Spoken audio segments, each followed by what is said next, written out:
The expression, he's got a tiger by the tail, ooh, that's a bad plan, because when that tiger whips around, he's going to be angry. Well, right now, the Republican Party is in a real quandary because Donald Trump is giving vent to the anger that Republicans feel towards the Republican Party. You notice in that clip what he said. In fact, let's just play it again. Listen. So I said, what would Jeb Bush do to get... Benghazi. You're right, Benghazi, another Benghazi. You hear our politicians, John McCain, 2 days, oh, Benghazi, you don't hear about it anymore. Hillary Clinton with the emails, oh, the emails, 2 days. I'm more disappointed in the Republicans in many ways. They talk and talk and talk. You see? He says that he's just almost as angry at the Republicans as he is for what they have refused to do, what they have failed to do, as he is the Democrats. In that 5 seconds, he captured it, and he said it pretty politely. I'd like to say it with a little bit more force and with more than 5 seconds. The Republicans are more of the problem because they're the enemy inside the gate. An enemy outside of the gate makes you vigilant. Okay, just picture you're in a walled city and there's a threat of an enemy coming. The enemy outside the gate makes you vigilant. You're watchful. You're checking people who are coming in. You're keeping them in your sights, right? But an enemy in the gate, he doesn't make you watchful. He makes you dead. He can poison your food in the day.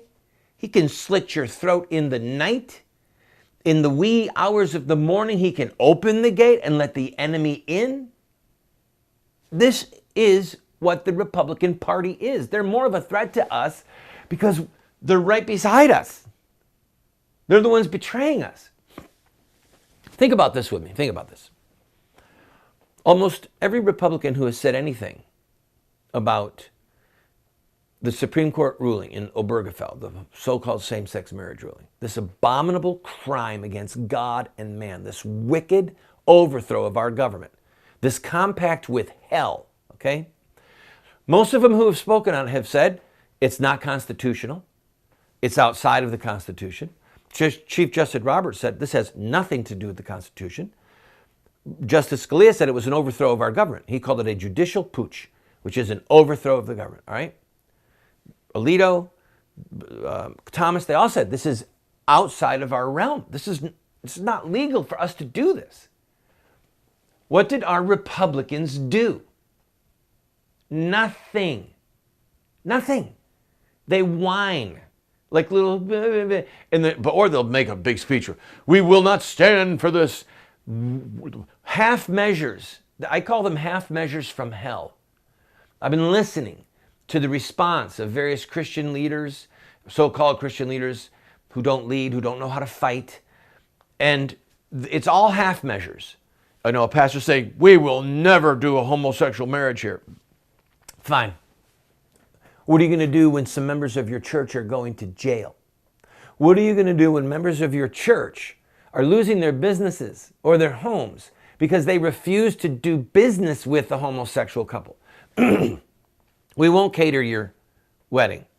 We won't give flowers or sell flowers to your wedding.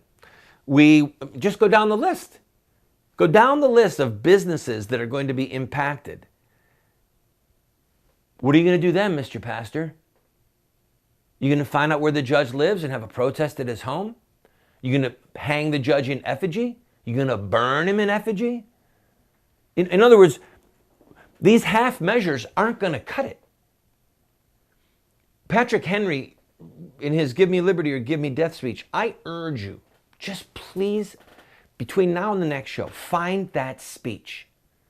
Get it in a book in your house, go online and find it, go to the library and find it. It's not that long. The Give Me Liberty or Give Me Death speech, okay? There were people who were present at that speech who said that it was the best oratory, the best speech they had ever heard in their life. One man was standing outside the church, St. John's Church, listening, and he said, I want to be buried in this spot. And he was. after the war. He fought in the war and he was buried in that spot. Because he recognized, Patrick Henry recognized, half measures are no more. They intend to enslave us. They've enslaved Boston, and we have to fight them. We have to fight them. And right now, that fighting spirit is exactly what is missing in the Christian community, and it's exactly what we need if we're going to restore this nation.